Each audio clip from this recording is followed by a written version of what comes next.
They placed the pen in front of me before I even sat down. Not after tea. Not after conversation. Not after pretending this was a normal family dinner. No. Straight onto the polished walnut table beside a stack of documents already marked with yellow tabs. Neat little flags waiting for my signature like someone had rehearsed the scene too many times. And then I noticed the phone, propped carefully against a crystal sugar bowl. Camera facing me. Recording. I am 74 years old. My hands are slower than they used to be. My knees complain in cold weather. But my mind still works perfectly. Go ahead, Mom, Nolan said lightly, tapping the expensive pen against the table as if he were helping a child complete homework. It's just a formality. A formality. Interesting word. Dangerous word. Most people think betrayal arrives loudly. Doesn't. It arrives wrapped in polite language. Helpful language. Reasonable language. The papers didn't say formality. They said authority. Transfer. Management. Oversight. Control. And the worst part? They were smiling. I stayed standing for a moment instead of sitting immediately. Sometimes silence tells you more than questions. Patrice sat on Nolan's left, arms folded tightly enough to wrinkle the sleeves of her blouse. Layla sat perfectly still, composed like always, dark cherry nails resting lightly beside her wine glass. And Clive, suddenly an expert in legal paperwork despite selling espresso machines for a living, kept flipping pages with exaggerated confidence. Vivian, Layla said softly, her voice dipped in honey. We talked about this. It's for your protection. Protection. Another beautiful word ruined by the wrong people. I finally sat down, keeping my handbag in my lap instead of beside me. Old habit. Useful habit. You learn quickly not to leave your belongings unattended once people start treating you like you're already halfway gone. I nodded toward the phone. And the camera? Nolan smiled too quickly. Documentation. You know how things are these days. Transparency. Transparency. That almost made me laugh. I leaned forward enough to read the first page. Revised Estate Allocation and Management Authority. Neat paragraphs followed underneath. Professional language. Carefully structured. And hidden inside every line was the same message. Nolan would control everything. The house. The accounts. The incoming insurance payout. Any future assets. All under Nolan's supervision. I almost admired the preparation. Almost. You've all been busy, I said calmly. Clive chuckled like I'd complimented him. We're just trying to make things easier for you, Vivian. Less stress, Patrice added quickly. Less control, I corrected. That changed the room immediately. Small shifts. Eyes avoiding eyes. Layla's smile tightening at the edges. People reveal themselves in tiny moments. You simply have to stop interrupting them. Mom, Patrice sighed. Why do you always make things difficult? Difficult. Interesting. When older people ask questions, suddenly they're difficult. When younger people demand control, suddenly they're responsible. Picked up the pen. Not to sign. Just to feel it. Heavy. Expensive. Chosen carefully. Layla watched my fingers like a hawk watching movement in grass. Before I sign anything, I said quietly, I want to understand why this is happening now. There. The flicker. Fast but visible. They expected compliance. Not resistance. Nolan cleared his throat. With everything happening lately, your memory, the insurance complications, all the paperwork, it's safer if I handle things for a while. My memory. There it was. Placed carefully on the table like poison dissolved in tea. So this is about my capacity? I asked. No, Layla jumped in smoothly. Not at all. Just precautionary. Precautionary. Filmed. Prepared. Documented. I leaned back slowly in the chair. The wood creaked beneath me. Honest sound.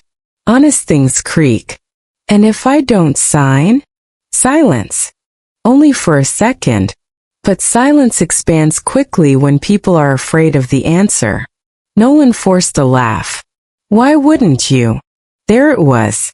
The assumption. The expectation. The belief that keeping peace mattered more to me than protecting myself. It had worked before.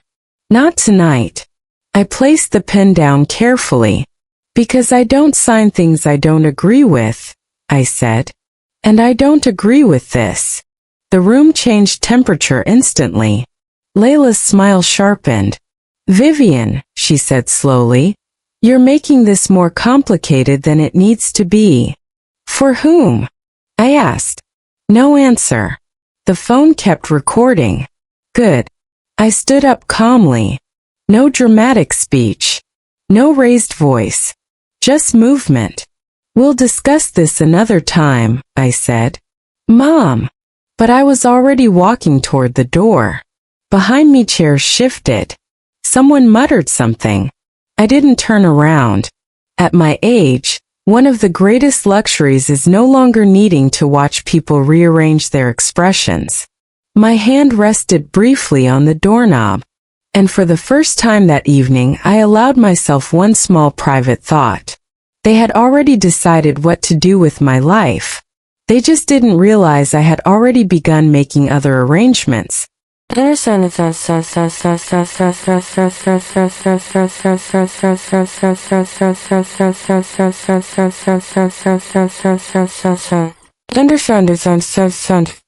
I didn't drive home immediately.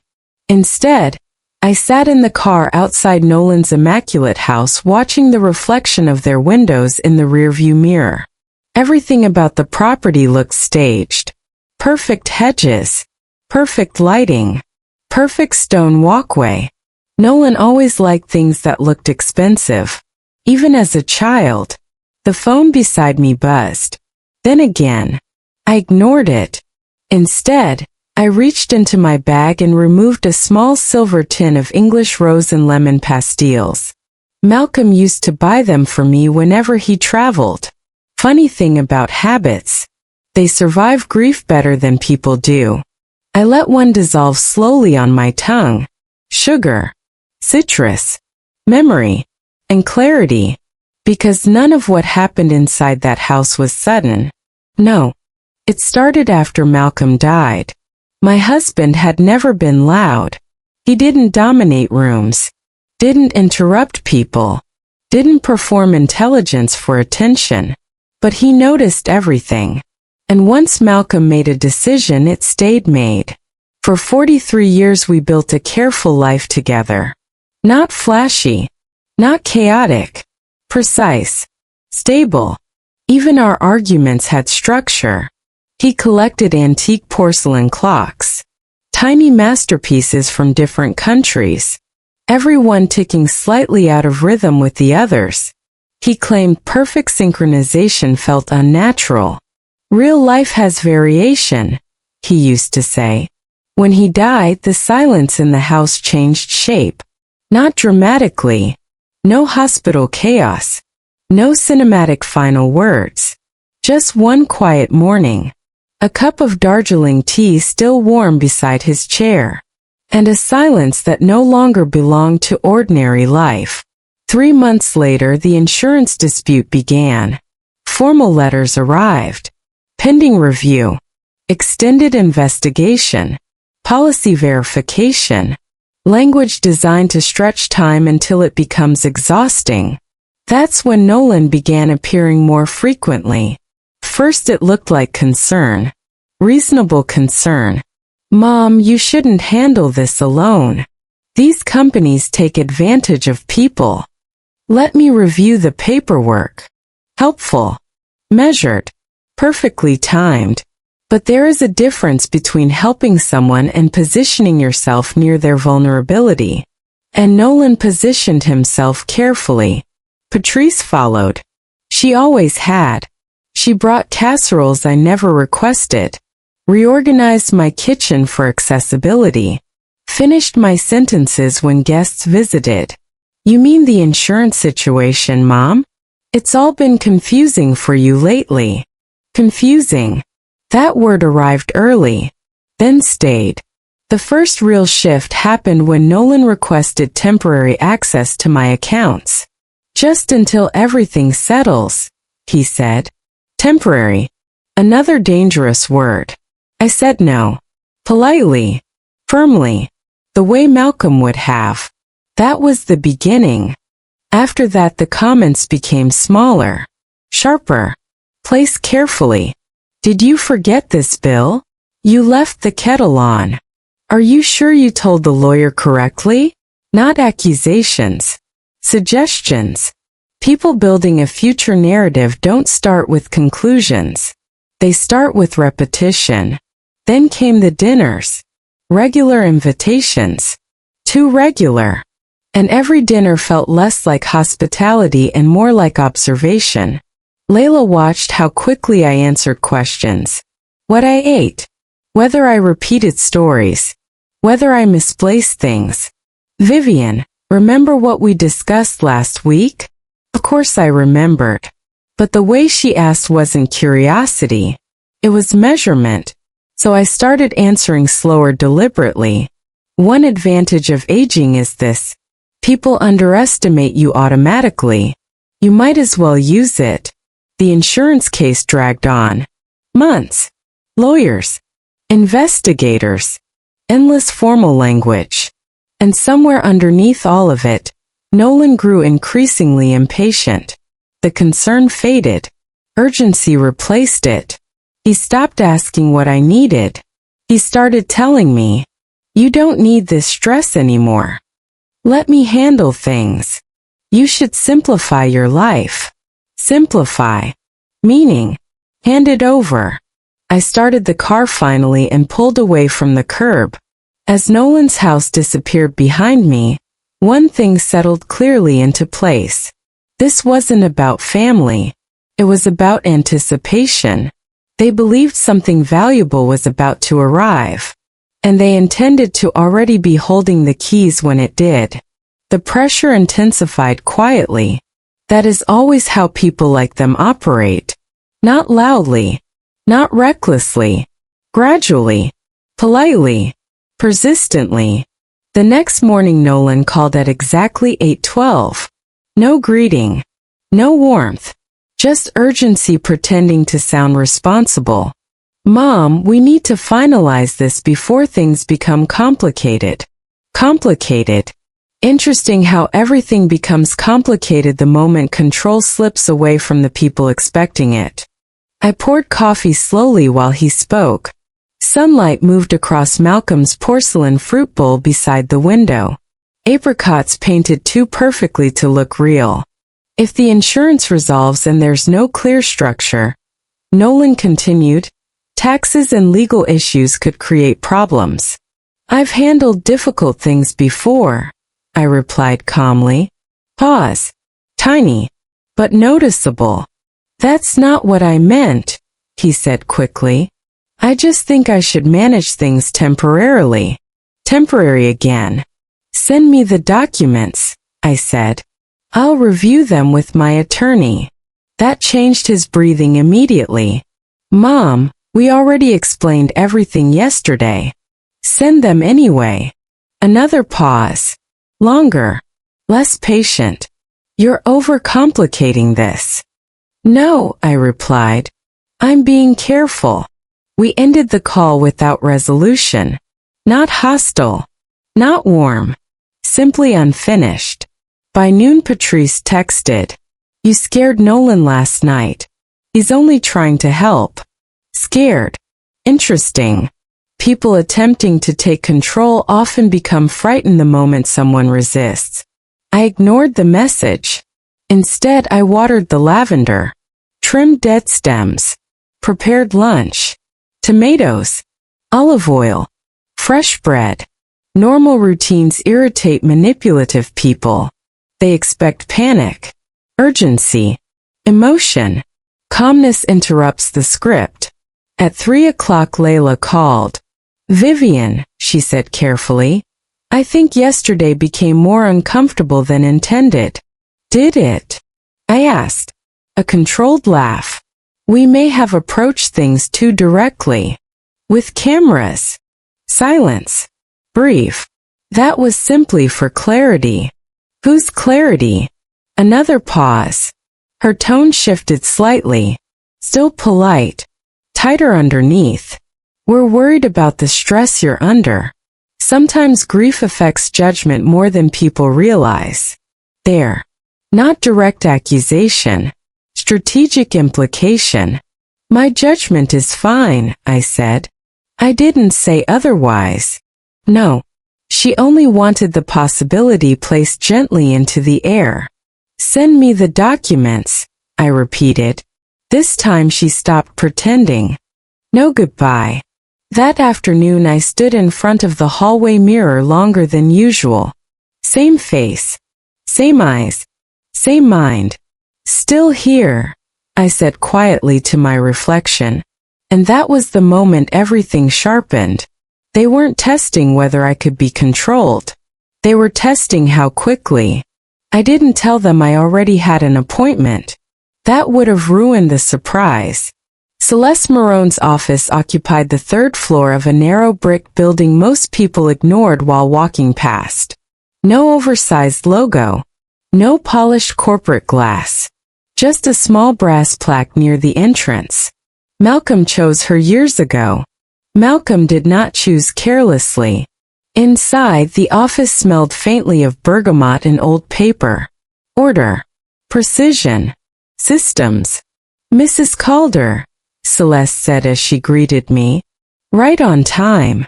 I try. No unnecessary pleasantries. One of the reasons I trusted her. We sat. She uncapped her pen. Looked directly at me. Something changed, she said. Not a question. Yes. Tell me everything. So I did. The documents. The pressure. The camera. The timing. Celeste listened without interrupting. Good attorneys map situations before judging them. They're positioning for control, she said finally. Likely before the insurance resolution. I thought the same. She nodded once. Current will unchanged? Yes. No power of attorney transfers? None. And you signed nothing? Nothing. A tiny shift crossed her expression. Confirmation. Not surprise. Good, she said. Then she opened Malcolm's file. Cream-colored. Worn at the edges. Familiar. You're closer than they think, she said. To what? Resolution. She turned several pages toward me. Fresh annotations. Updated review notes. The insurance company moved from dispute to final review this morning. I felt that settle inside my chest quietly. Not excitement. Clarity. How long? I asked. Days, she answered. Not months. Days. So they knew. Or guessed. Either way, the timing suddenly made perfect sense. Celeste leaned back slightly. You did the correct thing by refusing to sign, she said. But now we prepare properly. She opened a drawer and placed a silver brooch on the desk. Small. Elegant. Dark stone in the center. Audio recorder, she explained. Picked it up carefully. Heavier than expected. Solid. Legal here as long as you're part of the conversation, she continued. And they will absolutely try again. You're certain? Completely. I pinned the brooch onto my jacket. In that moment uncertainty disappeared. This was no longer confusion. It was preparation. We'll also establish safeguards, Celeste continued. Account alerts. Restricted access notices. Preliminary coercion documentation if escalation becomes necessary. Coercion. The correct word at last.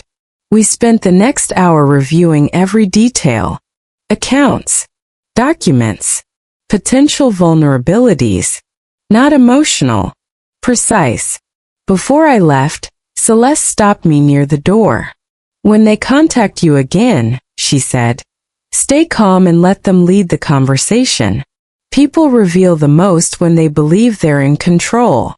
I smiled faintly. I've noticed. Outside, afternoon light spread across the pavement in soft gold. The brooch rested steadily against my collarbone. Prepared. That was the first time I felt it fully. Prepared. They didn't wait long. That evening Nolan called again. Different voice this time. Sharper edges. Less performance. I'm coming over, he announced. Not asking. Declaring. Tonight doesn't work for me, I replied. It does, he snapped before correcting himself. We need to finish this. No. A dangerous silence followed. Then, Patrice is already on her way. And he hung up. No goodbye. Expected. I adjusted the brooch carefully. Checked the battery indicator. Then I prepared the house exactly the way I liked it. Clean. Quiet. Nothing misplaced. When the doorbell rang, Patrice entered first without invitation. Nolan behind her. Layla after them. And eventually Clive appeared carrying the same folder. Prepared again. We need to resolve this, Nolan said immediately. No, I replied. You need to. Patrice exhaled sharply. Mom, why are you fighting us? If this is truly for my benefit, I asked calmly. Why the camera? Silence. Tiny. Useful. Protection, Layla answered. Of course, I said. Especially when conversations are being misrepresented. Nolan lost patience first. This isn't a debate. No, I agreed. It's pressure. That landed. He paced once across the room. We're trying to prevent problems before they happen. Before something arrives, I corrected. Every face changed slightly. Confirmation. Clive stepped forward, placing the folder carefully on my coffee table. The structure is standard, he said. Is it? I asked. I still hadn't touched the papers. That unsettled them more than refusal. What happens if I don't sign tonight? No prepared answer. Patrice glanced at Layla. Layla glanced at Nolan. Clive adjusted the folder unnecessarily. Why would you put us in that position? Nolan asked finally. Always us. I'm not putting you anywhere, I replied. You walked into this house yourselves. The room tightened. Then I began mentioning specifics. The management clause. The operational transfer language. The future disbursement section. Clive's face changed first. Only slightly, but enough. That's standard for situations like this, he muttered. Like what exactly? I asked. No one answered, because saying it aloud would make it real. Then Nolan made the mistake. The insurance payout, he said too quickly. Silence. Absolute. There it was. Finally spoken aloud. And before they could recover, Everett, my grandson, sitting near the window pretending disinterest, muttered, We should have done this before the payout hit anyway. Everything stopped. Nolan spun toward him instantly. Everett. Too late. I looked at my grandson slowly. Before what arrives? I asked. No answer. Because now the truth existed outside implication. They already made plans for money that wasn't theirs. And they accidentally admitted it. I stood calmly. Picked up my handbag. You should leave now, I said. Nolan stared at me. Angry. Cornered. Frightened. You're making a mistake, he warned. No, I answered quietly. You already did. One by one they left. Patrice pale. Clive silent. Everett avoiding my eyes. Layla paused at the door. "You're going to regret this," she whispered. "No," I replied. "I'm going to remember it." Then they were gone. I removed the brooch carefully, placed it beside the abandoned folder. Evidence. The kettle whistled softly in the kitchen. I made Assam tea, opened the folder properly, and there it was, exactly as expected. Immediate financial oversight transfer. Access authority. Conditional control extensions if my capacity became questioned. Prepared notary sections already waiting. Not discussion. Execution. My phone buzzed repeatedly. Nolan. Again. Again. Again. I ignored every call. The next morning I woke before the alarm. No panic. No confusion. Only clarity. I made tea. Cut a slice of pear clafoutis. Sat quietly by the kitchen window. Then I opened my banking application. The screen loaded slowly. Balance available. $12,860,000. Clean. Final. Real. I stared at the number without reacting. Not shock. Not triumph. Just certainty. This was the moment they had been waiting for, planning for, positioning toward, and now it existed completely outside their control. I called Celeste. "It arrived," I said. "Amount. 12.86. Short silence. "Understood," she replied. "Then we proceed immediately." "Yes," I said. "File everything." Coercion. Attempted financial manipulation. Potential elder abuse. Clinical terms. Necessary terms. While we spoke, Nolan called repeatedly. Then messages. "Call me. We need to discuss what happens next." Interesting. He still believed there was a next involving him. There wasn't. By mid-morning the report was finalized. Structured. Precise. Unemotional. Facts carry more weight without dramatics. I reviewed it once. Corrected 2 timestamps. Approved filing. Less than an hour later, a man named Daniel Hargreaves called. Professional tone. Measured pace. He asked careful questions. Who attended? What was said? Did I feel pressured? Were documents explained honestly? Was recording involved? I answered clearly. Nothing exaggerated. Nothing omitted. When I mentioned the audio recording, his voice changed slightly. Not emotionally. Procedurally. "Preserve that file exactly as it exists," he advised. Case. Evidence. Formal review. The language shifted quickly. Outside, the street remained perfectly ordinary. Sunlight moving across Malcolm's rug. Neighbor walking a dog. A delivery van stopping briefly 2 houses down. Strange how life continues normally while entire relationships collapse quietly indoors. Nolan's messages became increasingly frantic. "I know the money came through. We need to talk. This doesn't have to become bigger." Too late. That afternoon Daniel arrived personally with another investigator. Professionals never stare directly. They observe indirectly, registering details, patterns, objects. I placed the brooch and folder on the coffee table. "Everything is here," I told them. Daniel looked at me before touching either item. "Once we proceed formally," he said carefully, "your family may face interviews and review procedures. Are you comfortable continuing?" "Yes," I answered immediately. No hesitation. That mattered. Because hesitation creates doubt. Certainty creates structure. We spoke for nearly an hour. By the end, the situation no longer felt personal.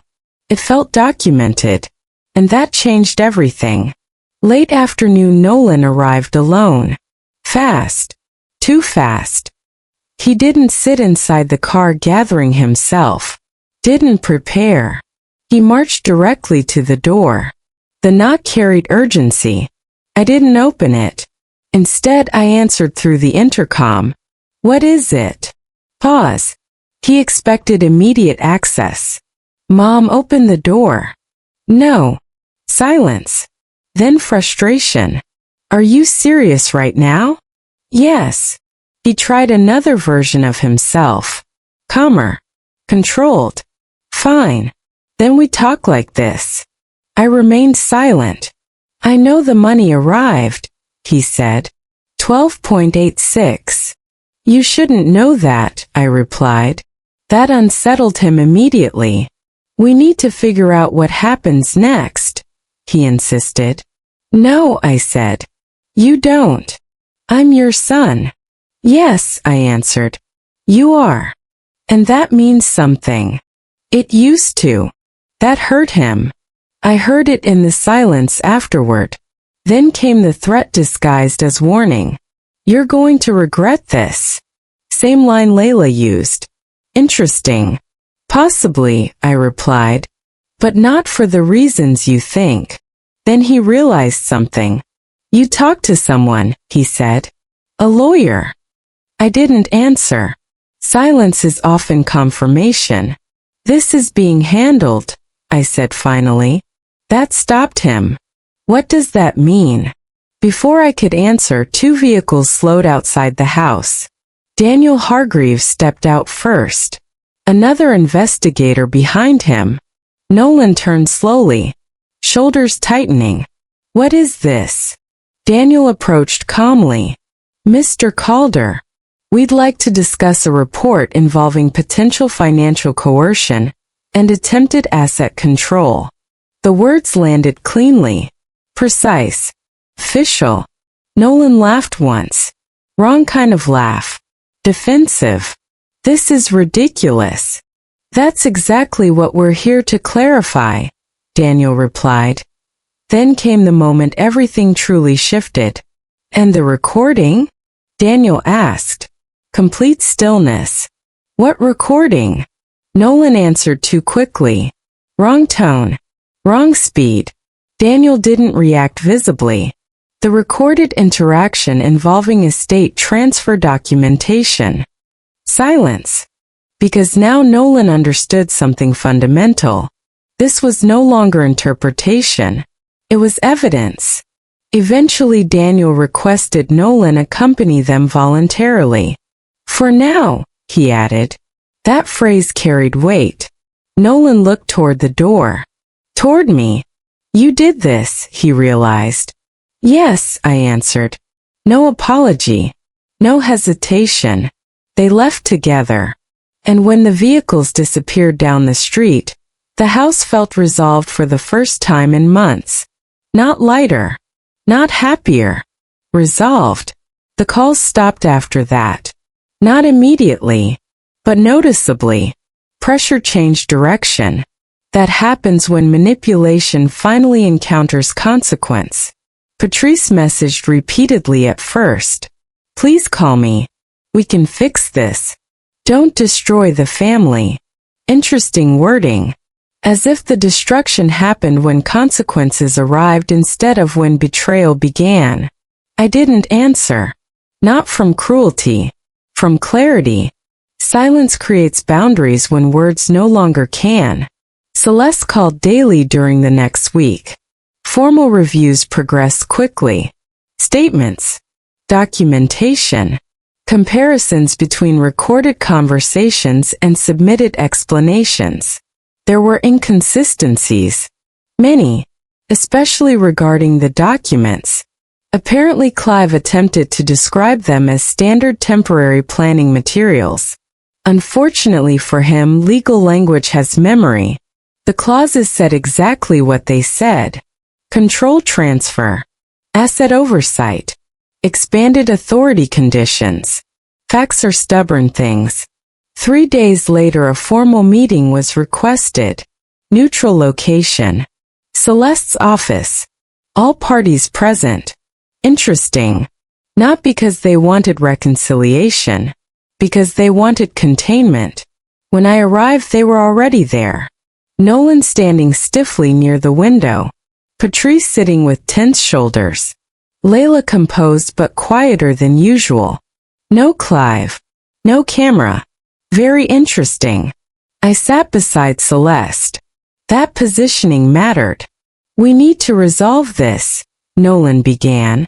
You had the opportunity, I replied. You chose something else. Patrice leaned forward quickly. We made a mistake. No, I said calmly. You made a plan. Silence. Heavy. Undeniable. Layla tried reframing. Context. Misunderstanding. Fragments taken incorrectly. But structure defeats performance. Celeste summarized the legal concerns professionally. The recording. The timing. The financial pressure. The wording of the documents. Nolan repeated the same tired sentence. This is a family matter. No, Celeste answered. It isn't. Patrice's eyes filled slightly. Whether from guilt or fear I couldn't tell. Perhaps both. Please, she whispered. We can go back. Back. Interesting how people only want to return once consequences begin. There is no back, I replied.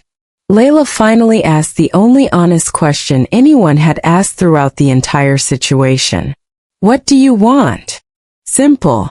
Direct. Real. I looked at each of them before answering. Distance, I said. The word landed harder than anger would have. Because anger suggests temporary emotion. Distance suggests permanence. You're cutting us off? Nolan demanded.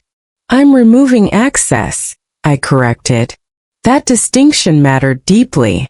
Access to money. Access to authority. Access to influence. They confused access with love. That was their mistake.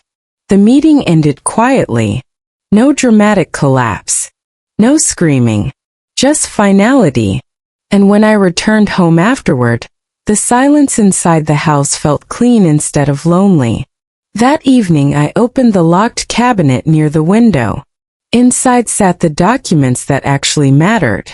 My real will. My directives. My decisions. Prepared carefully. Protected properly. Chosen freely. I signed the final revisions without hesitation. Not because I was angry. Because I was certain. Later that night I contacted a legal foundation specializing in elder financial abuse prevention. Celeste recommended them weeks earlier. I arranged a contribution in Malcolm's name. Quiet work. Necessary work. Felt right. Not symbolic. Not dramatic. Simply right. Dinner that evening was simple. Sea base. Fennel. Olive oil. Tea afterward. For the first time in years, nothing in the house felt performative. No pressure. No monitoring. No expectation that I explain my own decisions to people waiting for access. Just peace. Real peace. Before bed I checked my phone one final time. No missed calls. No messages. No demands disguised as concern. Nothing. I turned the screen face down and switched off the light. And as darkness settled gently through the room, one final thought crossed my mind. People believe respect inside families should be unconditional. I disagree. Love may survive disappointment. History may survive distance. But respect? Respect survives only where boundaries are honored. And the moment someone mistakes your kindness for permission to control you, everything changes. I slept deeply that night. Not because the situation disappeared. Not because consequences suddenly stopped existing. But because for the first time in a very long while, my life belonged entirely to me again. And no one else would ever decide what happened to it without my consent.